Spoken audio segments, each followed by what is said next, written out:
Medora Palace is the second palace in the game. It's also referred to as the Swamp Palace from time to time, and it really is more of the same as Parappa Palace.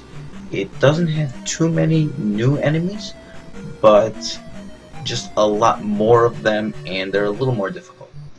Uh, Take the first elevator and go all the way to the bottom, and now just start heading right, and there's a bunch of bots just crawling around on the ground. Defeat them. The down thrust works. Continue to the right, and here's more of these Guma or Mace Thrower enemies. Since we have a much stronger sword now than we had in Parappa Palace very long ago, these guys don't take nearly as much hits with your sword to defeat. There's a key at the end of this long hallway, so grab it and now we can make our way back. You notice I could have upgraded my health at that point. I chose not to because I have a lot of magic and my health was fairly strong at the time, so I'll upgrade later on pretty much. I'm taking a few hits, so I use the life spell, especially since I just got a magic jar. I want to head back to the elevator and head back up.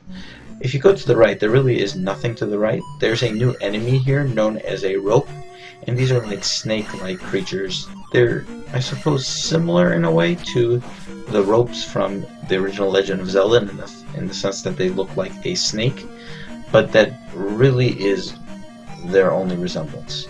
Here's a new trick though. Now that we have the down thrust, there's a much better way to defeat these bubbles, as we can just jump straight up, and once they come under you, just hold down, and Link will perform a down thrust, and you can just hold it like that, and it'll take a ton of hits, but you'll eventually kill the bubble, and it's like a free 50 experience points.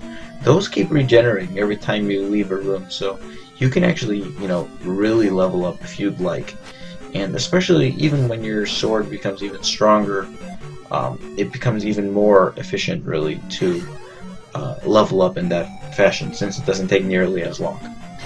Anyway, head all the way to the left, defeat those two Stalfos, and we get another key, basically. That's basically all that you have to do now, so we want to make our way all the way back to the elevator. You'll notice like the bots and the bubbles regenerate, so you can kill them a second time for more experience points. Head back up to the next floor, and there really isn't nothing to the right, so just head to the left, and we see more Stalfos here, and we're eventually going to see another new enemy on this next screen, I believe. And these are wolf heads, or what in other games they're referred to as like Medusa heads in a way. Basically, they just go like in a spiral rotation, up, down, and the down thrust works very well against them, just like it did for the bubble, where you can just jump above and hold down and just defeat them. Just continue to the west here, just as I'm doing.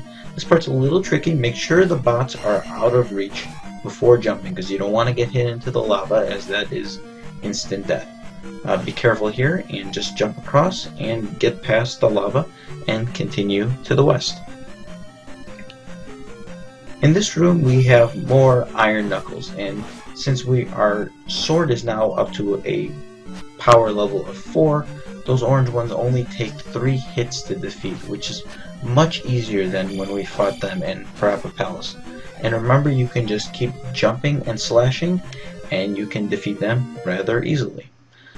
I decided to upgrade I had 1200. I could have upgraded my magic, but instead I decided to upgrade my health because I wasn't full on health at the time.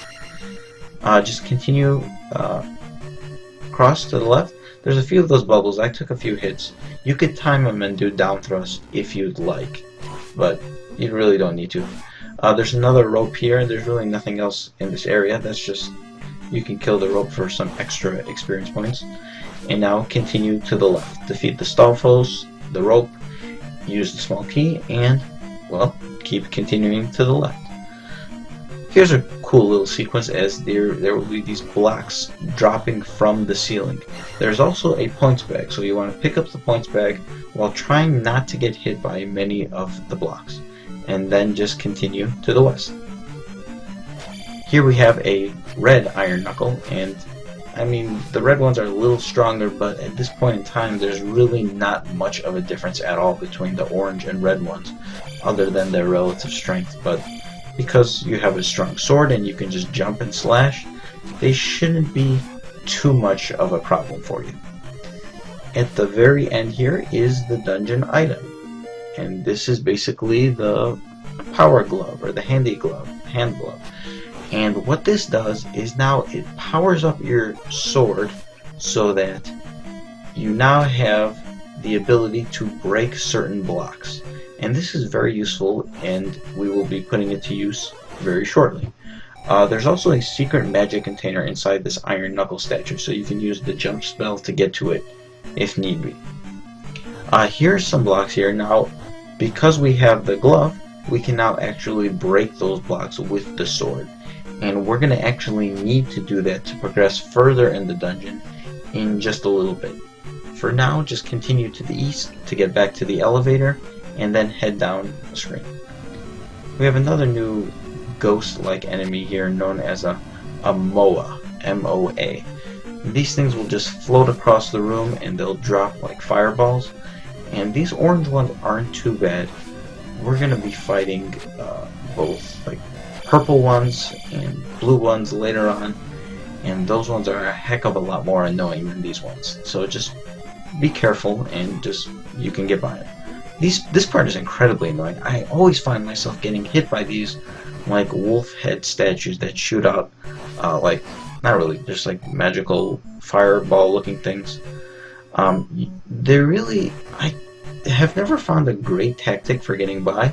The best method I do is just jumping straight ahead and holding down so that your shield is low, and I find that works the best. I got by them easily there, but usually I have trouble. In this next room there's several more of these bubbles, and you can use the downward thrust in this little secret to get some free experience points. Right now I'm around 900 experience points, but I still need quite a bit because I want to get 2 upgrade. I want to get at least 1 more upgrade and then the boss upgrade. Nevertheless, pass the elevator and continue to the east. And here we have the return of these tin suits. They just never go away. And I can't believe I just got hit by one of them. They're at the end of the hallway is another Guma or mace thrower. And this whole room is actually completely identical to that of the same one in Parappa Palace, actually, where there's tin suits, there's a bot, and then at the end of it there's a mace thrower protecting a key. Just get the key, and now we want to return back to the elevator to the west. You could kill that bubble if you'd like. I'm pretty safe with my experience points now, as I have an idea of how many I need, and I have plenty at the moment. There's more bots here. There's a mace thrower, and this time it's on a different angle. Remember, you can actually break the blocks underneath the mace thrower if that's helpful, because we have the handy glove, the glove. Continue to these, and this points bag is rather difficult. You have to break all of the barriers basically above so that Link can jump. I made it look very easy, but that is a very difficult points bag to get, especially the first time through. I highly suggest avoiding it if you don't need it. I really didn't even need it, but I got it anyway. Anyway, I finally decided to upgrade my magic because I'm right near the boss, so I wanted to upgrade before actually getting to the boss. Just defeat these final iron knuckles leading up to the boss, and in Parappa Palace, the main boss was Horsehead, and in Medora Palace, we have Helmet Head. I guess they have some head fetish. That sounded very awkward. All you have to do, use your shield spell first of all, because he could be a bit of a challenge. Just keep jumping and slashing at his head, and I'm actually taking a heck of a lot of damage. I'm usually better than this, but once you knock off its first 2 heads, they'll float around the room, and its head as well as the floating heads will all shoot little balls of fire at you. It's not too hard, just takes some time. You could use the jump spell as well if you'd like. Once defeated, grab the small key, head to the right, place the crystal in the statue, and this will fill up your magic meter and your life meter, and it'll also upgrade you to the next level, which will be, I'll get a level 4 in life. And that's it for chapter 2. Join us for chapter 3. We'll take on the next palace.